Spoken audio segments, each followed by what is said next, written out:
ভারতের মধ্যে বাবরি মসজিদ তৈরি করা শুরু হয়ে গিয়েছে। আল্লাহু আকবার, সুবহানাল্লাহ। হুমায়ুন কবির, কে নাম? হুমায়ুন কবির এই ভাইয়ের উদ্যোগে একটা বাবরি মসজিদ তৈরি হচ্ছে। যেই ভারতের মধ্যে একটা গরু জবাই করলে, যে গরু জবাই করার কারণে মুসলমানদেরকে জবাই করে রক্তে রঞ্জিত করে দেয় রাস্তা, সেখানে সেই জায়গাতে মুর্শিদাবাদে পশ্চিমবঙ্গে নতুন করে বাবরি মসজিদ তৈরি হচ্ছে। বলুন আল্লাহু আকবার।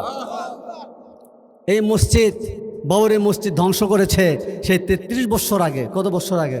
33 বছর আগে এই বাবরি মসজিদ ধ্বংস করা হয়েছে 1992 সালে। সেখান থেকে নিয়ে আজ পর্যন্ত 33 বছর হয়ে গেল। আবার নতুন করে উদ্যোগ নেওয়া হয়েছে। সেখানে মুসলমানেরা হাজার হাজার কোটি কোটি টাকা তারা দান করতেছে। বলুন আল্লাহু আকবার। হুমায়ুন কবির ভাই এত সাহসী, সে চিন্তা করেছে আমি মসজিদ করব, আমার জীবন চলে যাবে। আল্লাহু আকবার।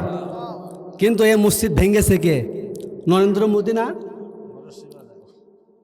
প্রথম থেকে ভাঙে আসতেছে বিজেপি, হিন্দু, এই কট্টরপন্থী, এই সন্ত্রাসবাদী। এরা মসজিদকে ভেঙে সেখানে রাম মন্দির তৈরি করে।